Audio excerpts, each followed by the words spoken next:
I'm pulled over here in this parking lot, and that's exactly what you should do if you need to send a text message or juggle some items in the car.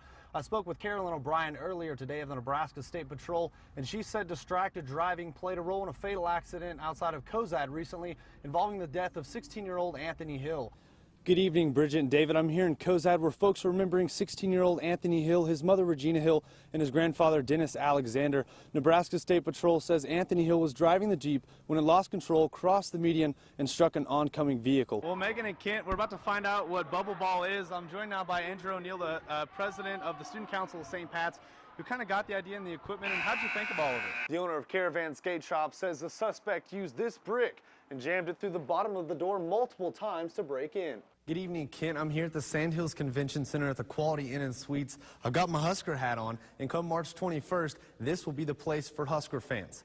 I just got a telephone call from Heartland Security telling me there is a glass break. Around 4 a.m. early Friday morning, Brandon Raby was alerted that his business was broken into, and when he showed up, only one thing was missing. They knew exactly what they were looking for and took just the cash register with the money. The owner of Caravan Skate Shop says the suspect used this brick and jammed it through the bottom of the door multiple times to break in. Got it open, had to kick it, and he crawled in here. The register had roughly $125 inside, and replacing the door cost nearly $430. I just think it's pathetic. You know, it's kind of a dirty theft move to break into some little, basically a community service. You know, it's not a place that generates a lot of money, and I don't make any money on the place. I'm just here basically for the culture of skateboarding and for the kids themselves. Raby says the video reveals some identifying marks on the suspect and believes he will be caught soon, but isn't sure if criminal punishment is the way to go. Maybe there can be like an intervention on this kid, and maybe I can kind of help him in a different way. Raby's shop was broken into the same way nearly a year ago, but that case is still unsolved.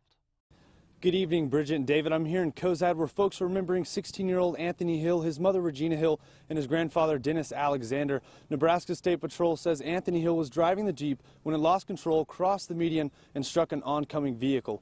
Anthony was a sophomore here at Cozad High School. The atmosphere here is somber to say the least, but the school is helping students any way they can, making faculty and counselors available for students.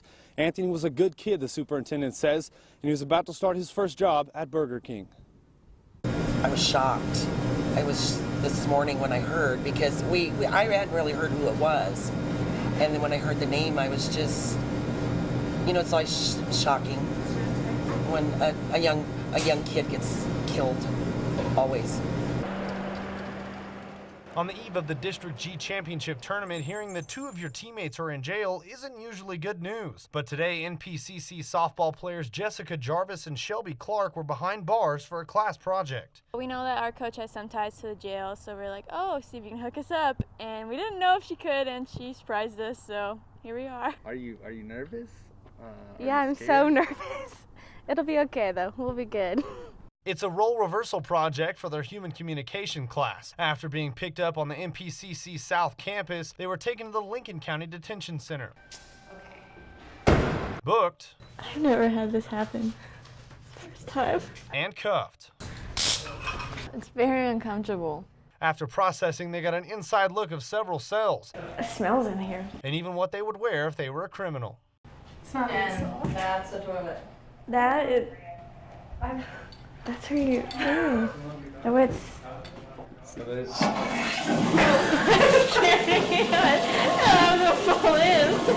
It really kind of opens your eyes, and it's really different. It's nerve-wracking still. All for the sake of getting an A, and I'm sure it'll make for some good team chatter on the bus ride to Cedar Rapids for the big tournament. In North Platte, Ethen Harrington, News 2.